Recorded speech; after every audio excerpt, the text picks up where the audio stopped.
Fracture. दोस्तों, fracture या हड्डी टूटना एक जनरल सी टर्म है और ये बहुत बार नॉर्मल लाइफ में आपने सुनी होगी या फिर हुई भी होगी। तो आज जो टॉपिक है मेरा वो यही है। मैं doctor Krishnakant Verma, director of के हॉस्पिटल केयर।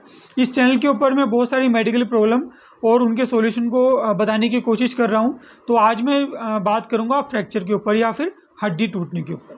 सबसे पहले कारण की बात करें तो दोस्तों, आजकल जो बहुत ज़्यादा रोड ट्रैफिक एक्सीडेंट होते हैं, जो बिल्डिंग कंस्ट्रक्शन का काम होते हैं, या फिर जो फर्श अपनी होती है जो स्लिपरी होती है, या फिर भीड़ भाड़ वाले इलाके में, तो ये बहुत ज़्यादा रिसेंट ऐसे जगह है जहाँ पे सबसे ज़्यादा फ्रैक्चर होते हैं। तो बात करते हैं कोजेज़ की। तो अगर आपको कोई एक्सीडेंट हुआ है या आप गिर गए हैं स्लाइड करके, या फिर किसी और डिस्टेंस के साथ में, या फिर आपकी हड्डियाँ कमज़ोर हुई हैं, तो इस तरीके से आपके फ्रैक्चर हो सकता है। फ्रैक्चर का मतलब होता है कि आपकी बोन या हड्डी या तो एक हिस्से में टूटी या फिर 2-3 हिस्से में टूटी। अगर सिंगल फ्रैक्चर होता है तो उसको सिंपल फ्रैक्चर बोलते हैं। अगर कई बार 2-3 जगह हड्डी टूटती है तो उसको मल्टीपल फ्रैक्चर भी बोलते हैं। तो दोस्तों, इसी के बारे में आज मैं कुछ इंटरेस्टिंग चीज़ें बताने वाला हूँ।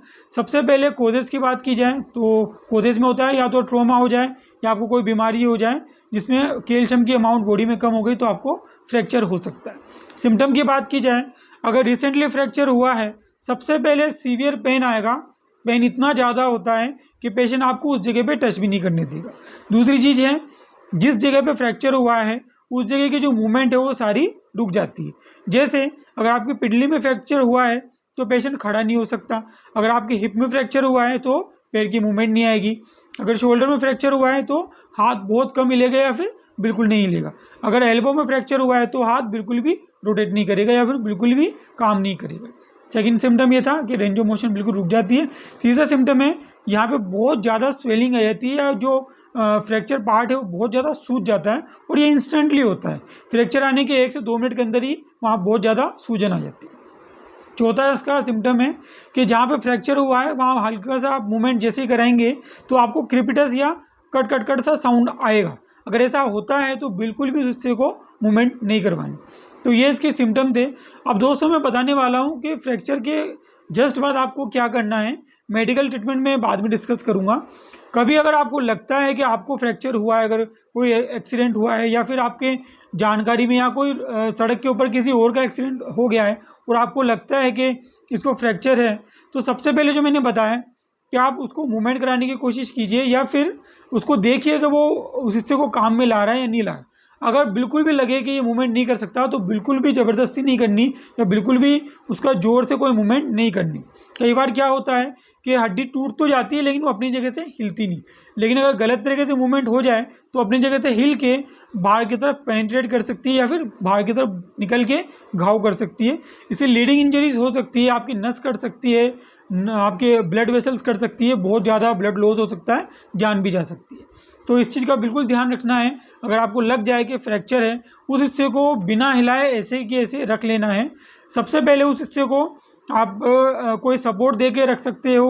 अपना हाथ का सपोर्ट दे सकते हो। अगर आपके पास छाता है तो आप छाता लगा सकते हो। अगर आपके पास किताबें अखबार है तो उसके भी आप नीचे सपोर्ट दे के रख सकते हो। कुल मिला के उस हिस्से को बिल्कुल भी हिलाना नहीं है जब तक कि आपको कोई मेडिकल असिस्टेंस नहीं मिल जाता। तो ये था जो आपको पहले ही करना है फ्रैक्चर के बाद में।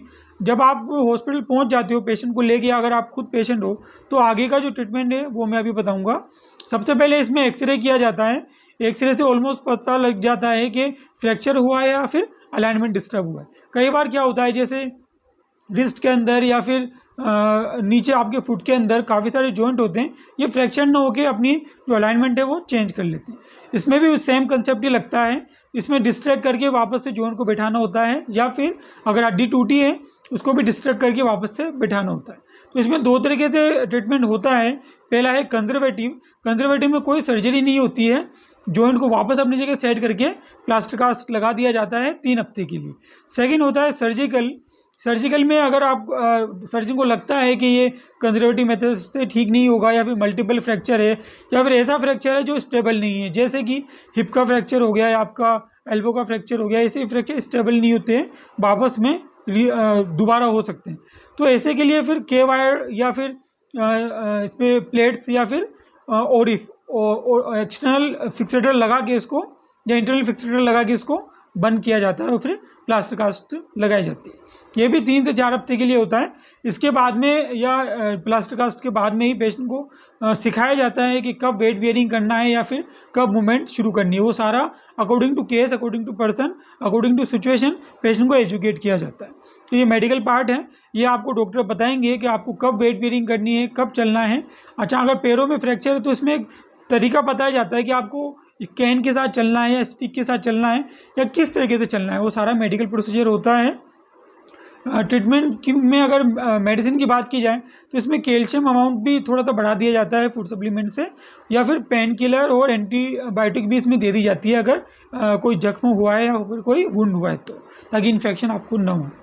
प्लास्टर कास्ट को हटाने के बाद में इसमें फिजियोथेरेपी लेते हैं और जो जॉइंट है उसको वापस से रीएजुकेट करते हैं, उसको वापस से रीट्रेन करते हैं कि वो जो पुरानी मूवमेंट थी उसको वापस से ले सके।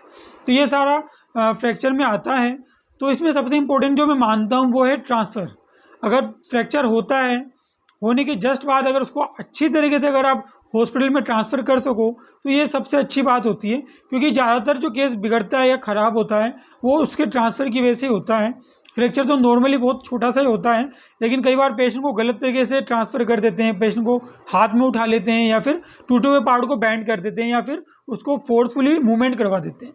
तो जो हल्का फ्रैक्चर होता है या हेयरलाइन फ्रैक्चर होता है वो भी काफ़ी ज़्यादा बढ़ जाता है। तो इस चीज़ का हमेशा ध्यान रखना है कि अभी आपको लगे कि फ्रैक्चर है तो उसको बिल्कुल भी नहीं हिलाए और बिना हिलाए हॉस्पिटल ले आने की कोशिश करें। तो ये दोस्तों ये था फ्रैक्चर वीडियो से रिलेटेड। अगर आपको और भी कुछ पूछना है तो कमेंट सेक्शन में आप कमेंट कर सकते हो या डायरेक्टली दिए गए नंबर पे फ़ोन भी कर सकते हो। चैनल को सब्सक्राइब जरूर कीजिएगा। मिलते हैं अगले वीडियो के अंदर।